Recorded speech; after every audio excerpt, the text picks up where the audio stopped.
Hein, en gros, c'est ça. Va être consulté. Donc, les élus de gauche et de droite vont décider pour la régie ou pour la délégation. C'est vrai qu'au vu de ça, j'ai quelques inquiétudes. Mais comme ce n'est pas spécifique à chez vous. Donc, vraiment, le bon conseil, pour dire, on ne tombe pas dans l'idéologie. Même si je suis comme Mitterrand, l'eau n'est pas une marchandise, donc il n'y a pas à y revenir. Mais bon, ceux qui veulent absolument être convaincus, faites un audit. Communiquez le résultat de l'audit surtout. Parce que souvent, les élus ne veulent pas. Parce qu'évidemment, les résultats de l'audit sont toujours favorables à la régie. Mais jouez la transparence et les débats publics. Et on voit à ce moment-là quel est le meilleur système de gestion. En termes de prix, mais pas uniquement. En termes de transparence. La régie, pour ceux qui sont encore défavorables, ce n'est pas des fonctionnaires. On récupère les salariés, en l'occurrence pour vous de Veolia. C'est là que vous verrez exactement le nombre de salariés qu'on va vous proposer. Il faudra comparer à ce qu'on vous a facturé, pour vérifier qu'on ne vous en compte pas de plus ou de moins. Hein. Ils auront le statut de la convention collective de la Veolia, et au bout de 15 mois, la collectivité négociera une convention collective de droit privé, puisque tous ces salariés dans une régie publique, aujourd'hui, seront des salariés de droit privé, sauf deux personnes, le directeur de la régie et le comptable de la régie, qui seront désignés par le maire ou par le président de Brest Métropole comme fonctionnaires. Il y aura un conseil d'administration composé des élus de la majorité, des élus de la minorité et des représentants associations qui permettront de vérifier, parce que ce n'est pas parce que c'est la régie que forcément tout est parfait dans le meilleur des mondes. Il faut vérifier aussi, il faut contrôler systématiquement ce qu'on vous fait payer. Dernière chose, je l'ai dit tout à l'heure, le contrat a été passé avec la compagnie de l'eau et de l'ozone, filiale à 100% de la Générale des Eaux. C'est toujours la compagnie de l'eau et de l'ozone. Ce n'est pas Veolia. Veolia est une marque. C'est aussi une entreprise dans un autre... Bon, ça va trop mal expliqué. En tout cas, il y a Veolia, il y a la Générale des Eaux, et il y a la CEO. Mais il y a eu entre-temps Vivendi. Donc, il faudrait vérifier. Je vous donne ça pour rajouter un petit peu, pour mettre en difficulté ceux qui ne sont pas favorables pour la régie, de vérifier que, en 1998, 99 ou 2000, il y a bien une délibération qui a été prise par votre collectivité pour dire le contrat qui était passé avec la CO est passé à Vivendi, puis une autre délibération de Vivendi à Veolia. Mais sur vos factures, qu'est-ce qu'il y a de marqué? Je pense qu'il y a marqué CO, Veolia et peut-être Générale des Eaux.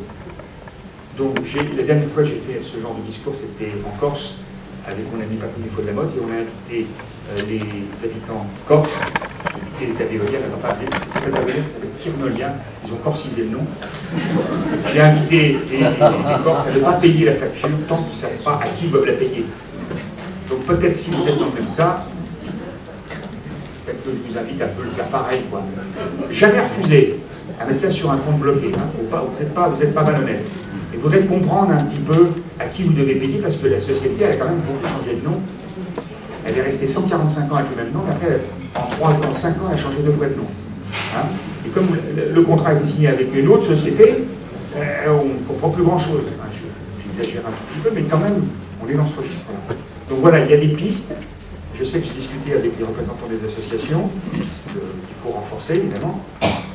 Et à Quimper, à Tréguin, où j'étais hier soir, on voit qu'il y a vraiment des dérives, des dysfonctionnements, il y a des bonnes questions à poser, et souvent ça ne coûte pas cher d'envoyer des lettres recommandées pour demander, pour poser les bonnes questions, comme je l'ai un peu dit tout à l'heure, à vos élus. Si vous n'avez pas de réponse dans un certain délai de 2 mois, vous vous adressez à la commission d'accès aux documents administratifs, vous engagez, c'est pas très compliqué, ça coûte rien du tout. Et puis après, on a un avocat, on aime beaucoup à la Fondation, ce qui fait partie du conseil d'administration, un avocat célèbre, qui est spécialisé dans ces questions-là, et qui s'appelle William Bourdon, et qui, dans quelques cas, je ne veux pas vous citer les cas pour ne pas blesser personne, a envoyé donc une lettre recommandée en demandant des documents, en demandant des explications, et au bout d'un moment, on n'a pas eu les explications, ou plutôt on a eu quelque part l'absence d'explications montrait qu'on était sur des choses tout à fait réelles. On a attaqué abus de biens sociaux, faux usage de faux, abus de confiance, des élus dont je ne dirai pas le nom.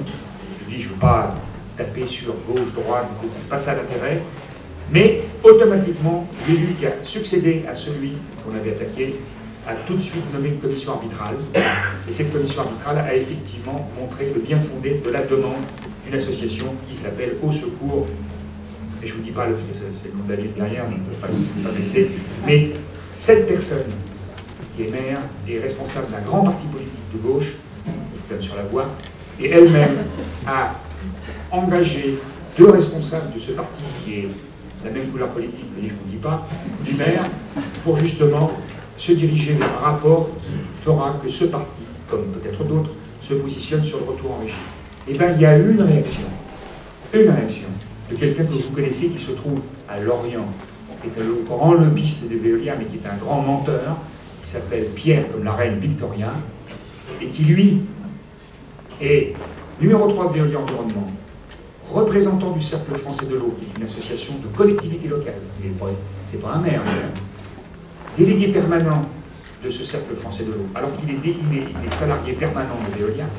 Hein, et on le retrouve dans ce parti en faisant une tribune dans Le Monde fin décembre pour dire à la première secrétaire, hein, attention, n'allez pas trop loin parce que Veolia, c'est 300 000 emplois. Le chantage à l'emploi. Et bien, il y a une contre-réponse dans le même journal Le Monde il y a quelques jours, emmenée par Benoît, etc., qui évidemment a pris l'inverse. Donc on voit que les choses bougent à l'intérieur des partis politiques, notamment de gauche. Des communes de droite sont revenues en régie comme à Castres, et on a eu comme résultat des baisses de prix qui ont été de 15 à 25%, des baisses de fuite de 10 à 20%, des investissements multipliés par 2 ou voire par 3, avec des prix plus faibles. Qu'est-ce qu'on attend? Se posent des problèmes de conscience. L'eau est un bien commun, c'est plus intéressant à tous les niveaux, et on n'a pas vu un exemple d'une commune qui est revenue en régie, au bout d'un certain nombre d'années, revenir en délégation. Par contre, à chaque fois qu'une commune revient en régie, presque chaque fois, il y a un procès que Veolia ou Suez entament pour décourager les élus qui voudraient faire la même chose. Tellement ils attaquent, et je terminerai vraiment là-dessus parce que je suis trop long, 2 attaques en diffamation viennent de se prononcer sur un film américain pour l'amour de l'eau. Ils ont attaqué le président, l'ancien président de la République d'Argentine, une grande altermondialiste canadienne, l'ancien ministre de l'eau de Bolivie et une grande intermondialiste de l'Inde, pour les propos que nous tenons là. L'autre, bah, je ne vais pas le mettre en avant, mais c'est une petite interview que j'ai donnée dans un petit journal qui s'appelle VSD, et M. Proglio, PDG d'EDF, de Veolia, etc., ne m'a pas attaqué, parce que c'est les propos que je tenais qui sont ce que je viens de vous dire, hein. Il a attaqué VSD, pour faire comprendre que les journaux ne doivent pas répéter les propos que nous tenons. Voilà dans la démocratie dans laquelle on est, et c'est pour ça que Mme Mitterrand et tous les réseaux altermondialistes, je pense qu'on se considère comme des résistants, et donc c'est vraiment très agréable de venir à l'invitation d'associations qui se battent.